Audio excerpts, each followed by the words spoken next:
রহমানির রহিম। আসসালামু আলাইকুম। আমি সিম দিয়ে পুঁটি মাছ দিয়ে রান্না করব। এখন আমি এই যে সিম আর আলু আগে ভেজে নিয়েছি, তারপরে একটু রসুন দিছি, হাফ চামচ হলুদ দিছি, হাফ চামচ মরিচের গুঁড়া দিছি, আর হইল একটু জিরা দিছি, একটু ধনিয়ার গুঁড়া দিছি, অল্প একটু রসুন দিছি। এখন আমার এটা কষানো হয়ে গেছে। আগে কিন্তু আমি ভেজে নিয়েছি, ভেজে নিয়ে নামিয়ে তারপরে কষাইছি।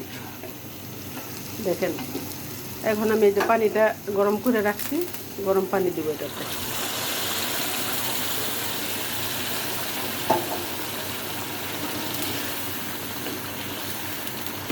এখন দিয়ে দিব আমি একটা টমেটো। টমেটোটা দিলে কালারটা এবং ফ্লেভারটা অনেক সুন্দর হইব, এই জন্য আমি দিয়ে দিচ্ছি টমেটো। আমি আরেকটু ঝোল দিব, কারণ এটা একটু হালকা জলে রান্না করবো আমি।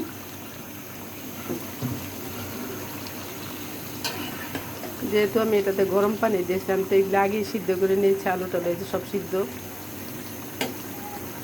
আমি এমন করে এটাতে মানে ভেজেছি যাতে এটা সিদ্ধ হয়ে যায়। এখন দিয়ে দিব আমি এই যে পুঁটি মাছ।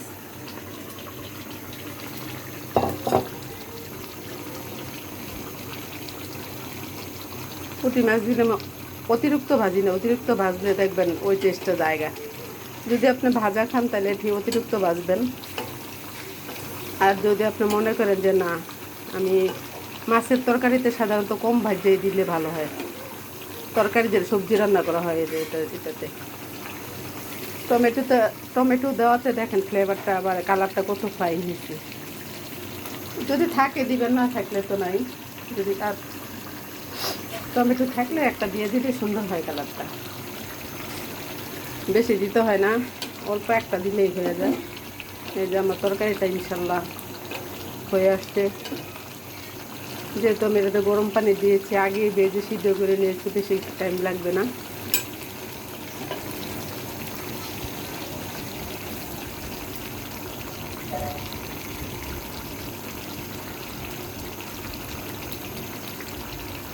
রান্নাটার একটু মনোযোগের সহিত যদি করেন, একটু মনোযোগের সহিত দেখবেন আপনি যা রান্না করেন তাই খেতে সুস্বাদু হবে এবং ভালো লাগবে খাবারটা।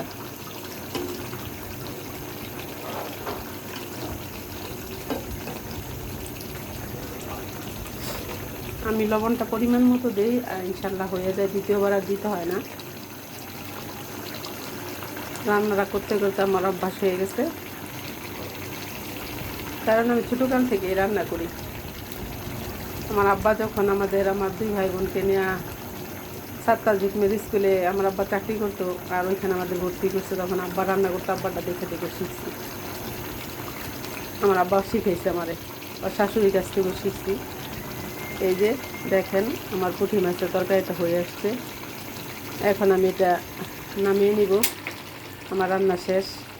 সবাইকে ধন্যবাদ, এইভাবে রান্না করে খাবেন। আসসালামু আলাইকুম। আপনারা আমাকে ফলো দিবেন, আমার আমার চ্যানেল সাবস্ক্রাইব করবেন, আমাকে লাইক কমেন্টস করবেন। ধন্যবাদ, ভালো থাকবেন সবাই।